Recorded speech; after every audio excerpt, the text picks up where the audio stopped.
विघ्नहर्ता श्री गणेश, श्री गणेश, श्री गणेश। मित्र, ये हमारा उद्यान है। आओ मित्र, यहाँ आओ मित्र। ये देखो मित्र, ये हमारा स्नान कुंड है। ये मेरी माँ का रसोई गृह है, जहाँ वो स्वादिष्ट पकवान पकाकर मुझे खिलाती हैं। चले मित्र। मित्र, ये वो स्थान है जहाँ मुझे मेरे जीवन की सर्वाधिक महत्वपूर्ण सीख प्राप्त हुई थी। सब देख तो लिया, मात्र उस एक स्थान को छोड़कर जो मुझे कुछ अधिक ही भा रहा। और अब तुम्हारी दृष्टि जहाँ स्थिर है, वो प्रभु महादेव का आसन है।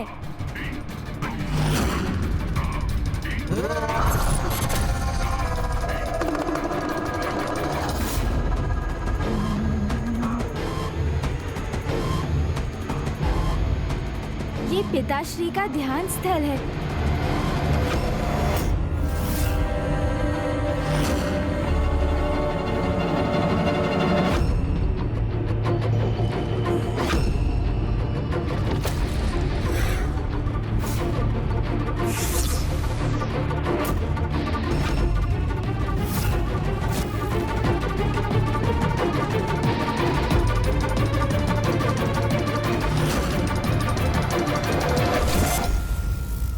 इसी स्थान पर विराजमान होकर जगत पिता महादेव ध्यान करते हैं।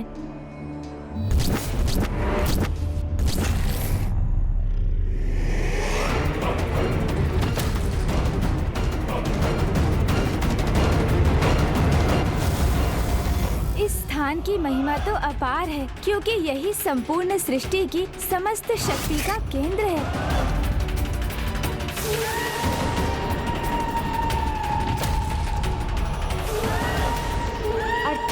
यदि मैंने ये स्थान ग्रहण कर लिया तो मैं ही सृष्टि के समस्त शक्ति का केंद्र बनकर उस शक्ति पर अपना अधिकार स्थापित कर लूंगा, सर्वशक्तिशाली बन जाऊंगा।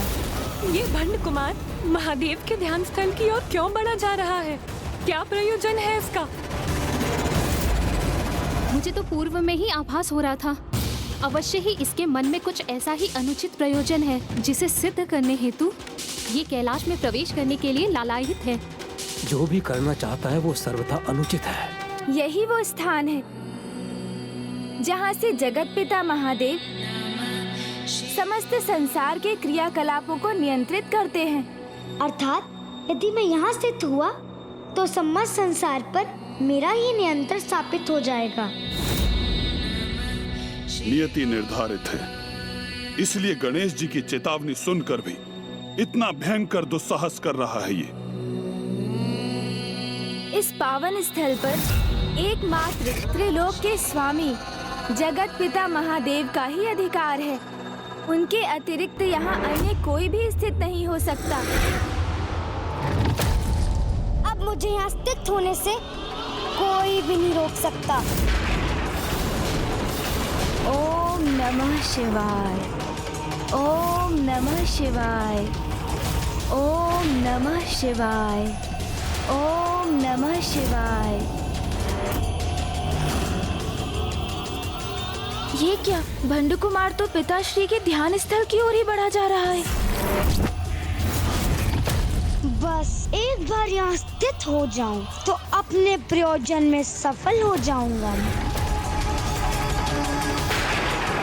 ये कैसी अकल्पनीय उद्दंडता कर रहा है।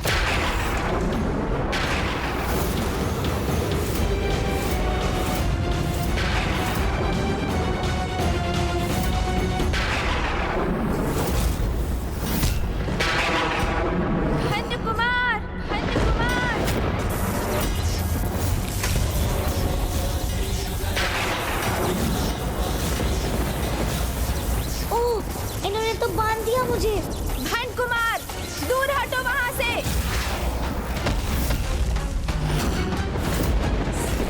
ये कैसा दुस्साहस कर रहे थे तुम? मैंने स्पष्ट कहा था ना, वो प्रभु महादेव का ध्यान स्थल है, जहाँ से वो संपूर्ण सृष्टि के हित को निर्धारित करते हैं, जहाँ अन्य किसी को स्थित होने का कोई अधिकार नहीं। ये तुमने सुना नहीं क्या? सुना था, अवश्य सुना था मित्र, किंतु इस विशेष स्थान का सम्मोहन मुझे यहाँ खींच लाया और अब यहाँ पहुँच गया हूँ, तो मुझे अब मत रोकिए। मात्र एक पल के लिए मुझे यहाँ स्थित होने दीजिए।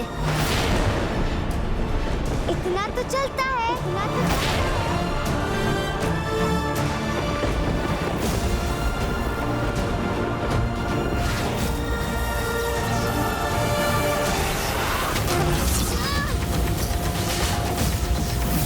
नहीं, ये उचित नहीं। तुमने वचन दिया था कि कैलाश में कोई त्रुटि नहीं करोगे तुम, और अब इतना बड़ा अपराध करने का हट कर रहे हो तुम। अपराध? कैसा अपराध मित्र? ब्रह्मांड की शक्ति का केंद्र है ये, तो क्या उस शक्ति के सागर में से एक बूंदे भी मेरा अधिकार नहीं? बस मैं उतना ही तो पाना चाहता हूँ। मैं मात्र एक पल के लिए मुझे यहाँ स्थित होने दीजिए।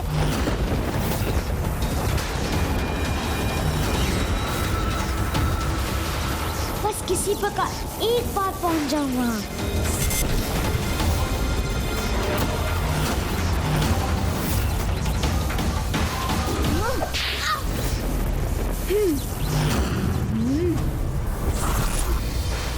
बस बहुत हुआ तुम्हारा ये अनुचित हठ भंड कुमार।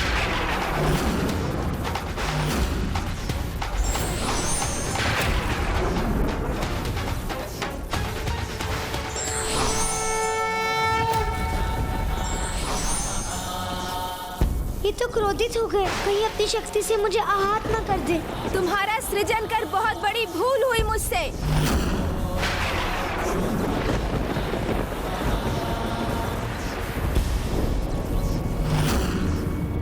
यदि इसके महापापी में परिवर्तित होने के पूर्व ही इसकी दुष्टता का अंत होना नियत है, तो यही उचित है।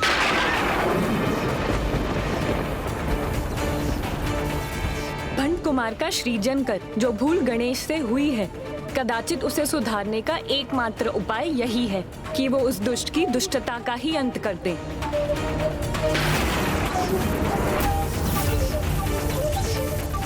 इसके पूर्व ही पुनः अपने कपट जाल का प्रयोग कर अपनी रक्षा करने में सफल हो गणेश जी को उसकी उद्दंडता का उचित दंड देना चाहिए। कैसे करूं? अब अपनी रक्षा कैसे करूं? सर्वप्रथम अपने पापों को स्वीकार कर उसका प्रायश्चित करो। ये प्रायश्चित का प्रथम चरण है। सूझ गई, इसकी युक्ति सूझ गई मुझे। क्षमा मित्र, क्षमा।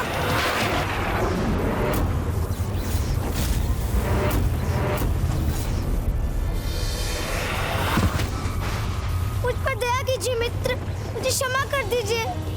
क्षमा मांगने से डर नहीं, क्षमादान प्राप्त होता है। ये आपके ही वचन थे ना, तब उन वचनों का मान रखिए। और वैसे भी कोई अपराध हुआ कहाँ मुझसे? मैं महादेव के स्थान तक तो पहुंचा ही नहीं, तो इतना तो चलता है।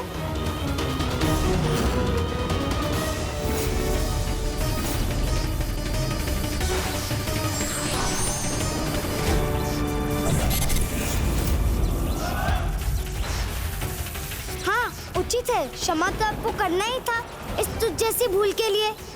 अर्थात मात्र महादेव के स्थान पर स्थित होने का प्रयास करने के लिए मृत्यु दंड जैसा भयंकर दंड अधिक हो जाता ना, इतना तो चलता।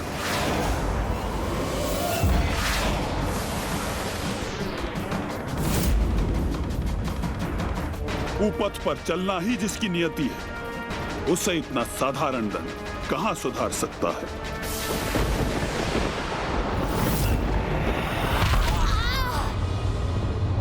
हमारी महानायक इस अवस्था में, तो क्या गणेश जी ने उन्हें कैलाश से बाहर उछाल दिया? अर्थात वे जिस प्रयोजन से कैलाश के भीतर गए थे उसमें असफल हो गए। ये समय उनकी अवस्था पर विचार करने का नहीं, उनकी सहायता करने का है। चलो जल्दी चलो।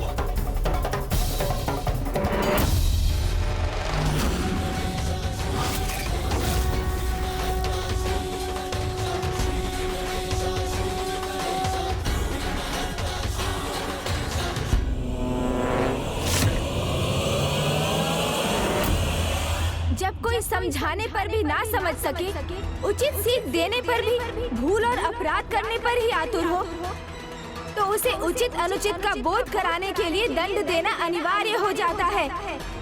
और मुझे आशा है कि मेरे इस दंड से तुम समझ गए होगे कि तुम कितनी बड़ी भूल करने जा रहे थे। अभी तो यही उचित होगा कि मैं इनकी बात स्वीकार कर इनका क्रोध शांत करूं। चलता है। मित्र, दंड तो दे दिया आपने मित्र, उचित है, किंतु अब मेरी सहायता कीजिए, अपने इस मित्र पर दया कीजिए मित्र, दया कीजिए। मित्र? मुझे तो ऐसा मित्र चाहिए था जो किसी भी परिस्थिति में मेरा साथ ना छोड़े, मेरे हृदय की प्रत्येक बात को सुने, समझे, मुझे एकाकीपन का आभास भी ना होने दे, मेरी भावनाओं का आदर करे, कभी मेरा विश्वास ना भंग करे। इसलिए मित्र रूप में तुम्हारा सृजन किया था मैंने, किंतु मुझे कहाँ ज्ञात था कि मैं जिसकी रचना कर रहा हूँ वो मेरी मित्रता के सर्वथा अयोग्य, मात्र एक महादुष्ट, महापापी है। हाँ, ऐसा महापापी जिसे अच्छाई बुराई, उचित अनुचित की सीख दी मैंने, किंतु फिर भी वो अपने छल कपट और अपनी बुराई पर ही स्थिर रहा। तुम्हारा सृजन कर बहुत बड़ी भूल हुई है मुझसे। नहीं मित्र, ऐसा नहीं है।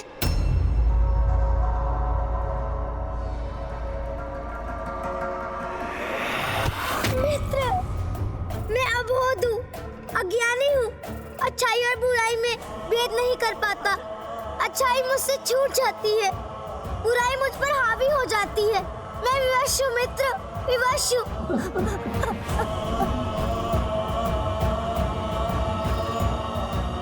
भूल आपसे नहीं, मुझसे हुई है मित्र। अब एक ही उपाय शेष है, आप मुझे मिटा दीजिए, आप मुझे मिटा दीजिए, आप मुझे मिटा दीजिए। किंतु फिर आप अपने मित्र के साथ से वंचित हो जाएंगे, ये तो और भी दुखद है। तो एक कार्य कीजिए, ऐसा कोई अचूक उपाय बताइए, अर्थात ऐसी शक्ति दे दीजिए मुझे जिससे मैं अपने भीतर के विष पर विजय पा सकूं, स्वयं को सुधार सकूं।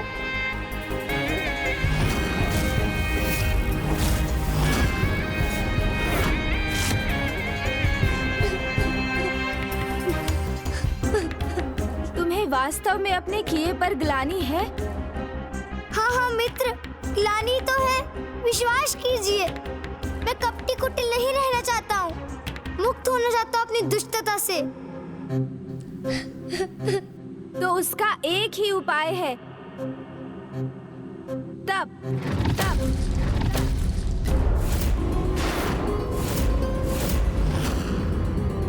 तप तप अर्थात तपस्या, जिससे प्राप्त तपोबल की पवित्र अग्नि तुम्हारी दुष्टता का नाश कर तुम्हारे भीतर अच्छाई को जागृत करेगी।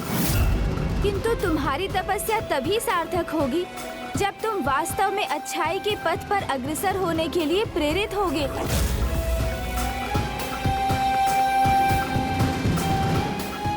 हूँ ना, प्रेरित हूँ मैं। अच्छाई अपनाने के लिए तप भी अनिवार्य है, तो मैं वो भी करूँगा। बस आप मेरे मार्गदर्शन करने की कृपा कीजिए। बताइए मुझे, मैं तप कैसे करूँ?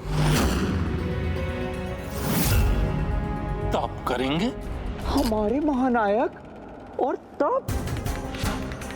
मुझे तो यही ज्ञात था कि छल ही इनकी शक्ति है। तप? अवश्य इसके पीछे भी भंड कुमार का ही कोई छल। दुष्ट भंडासुर इतनी सरलता से अपनी आसुरी प्रवृत्ति का त्याग कदापि नहीं करेगा। तप से उसके स्वभाव में भले ही कोई सुधार न आए, किंतु देविक कृपा से अत्यधिक शक्ति अवश्य ही प्राप्त कर लेगा। मुझ पर इतनी कृपा तो कीजिए मित्र। ये तो बताइए मुझे, मैं किसकी तपस्या करूं? बताइए ना मित्र।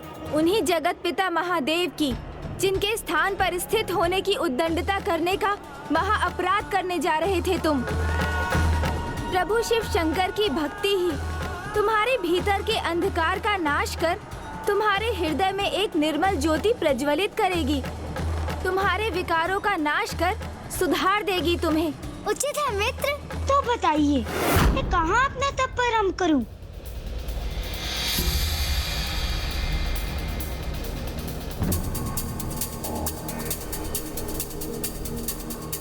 मित्र, ये किस स्थान पर ले आए आप मुझे? यहाँ पे वृक्षों की छाया है, न कोमल धूप, और इतनी ऊंचाई पर शीत का भीषण प्रकोप है। भंड कुमार, स्मरण करो, क्या कहा था मैंने? तप के लिए सुविधा से अधिक एकांत अनिवार्य है। हाँ, पुनः भूल हुई है मुझसे। सह लूंगा, मैं इस असुविधा को भी सह लूंगा, किंतु किस मुद्रा में करूं अपनी तपस्या?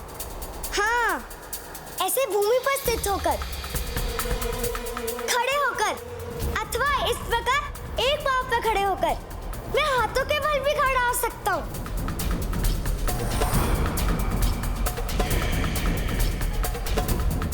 अथवा फिर ऐसे। ये उचित है, बस आप मुझे मंत्र का ज्ञान दे दीजिए। ओह, नहीं, ये तो बहुत कठिन है। इस मुद्रा में तो मैं कुछ ही पल टिक पाऊंगा, किंतु प्रयास करता हूँ। मुझे कितने समय तक तपस्या करनी होगी? तुम्हारी तपस्या कब सफल होगी, ये तो तुम्हारी श्रद्धा और भक्ति पर निर्भर करता है, किंतु इसकी न्यूनतम अवधि है 12 वर्ष।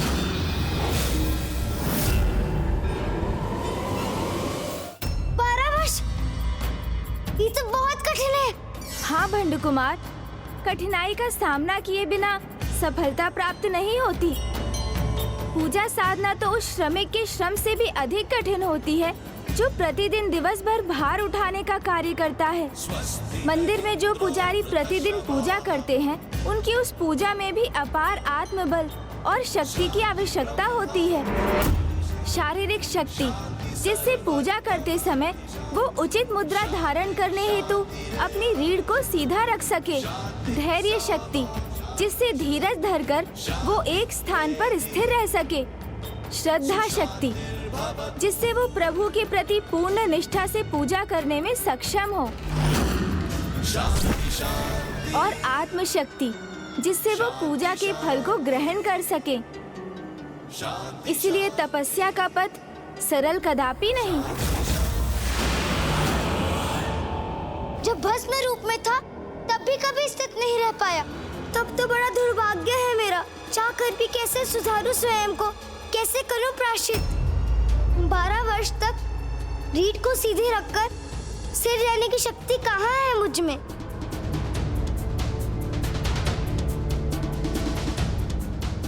मुझे क्षमा कीजिए मित्र, मैंने आपको फिर से निराश किया। और सहायता लूं तो किससे लूं? आपने शरीर दिया, प्राण दिए, जीवन की उचित सीख दी, और मैंने आपका ही विश्वास भंग कर दिया। अब मैं किस मुख से आपसे सहायता मांगू? क्या करूं मैं? अपनी भूल का आभास हो रहा है इसे। आप ही है जो मुझे शक्ति देकर मेरे इस विघ्न को दूर कर सकते थे, और अब आप भी ऐसा क्यों करेंगे? तो कदाचित सुधरना मेरे भाग्य में ही नहीं।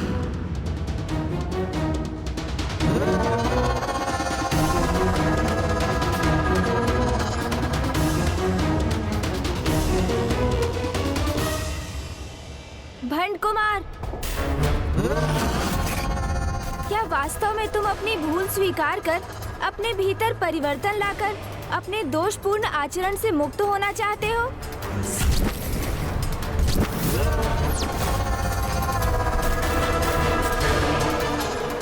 हाँ मित्र, मैं आपको विश्वास दिलाता हूँ। सदा आपकी सीखों पर चलकर उचित मार्ग का चुनाव करना चाहता हूँ। आपके मित्र होने के योग्य बनना चाहता हूँ। हमारे महानायक भंड कुमार अवश्य अपने किसी छल से पुनः इनका विश्वास प्राप्त करने में सफल होंगे।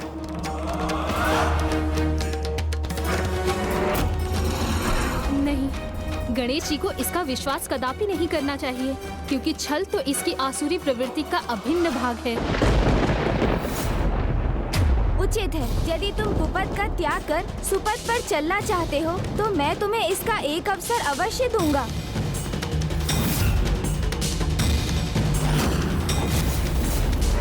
तप संपन्न करने के लिए जिन शक्तियों की तुम्हें आवश्यकता है, मैं वो शक्तियाँ तुम्हें प्रदान करूंगा।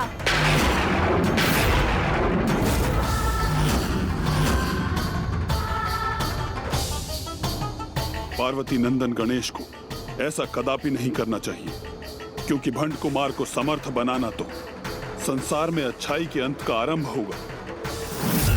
भंड कुमार एक भयंकर असुर भंडासुर में परिवर्तित होगा।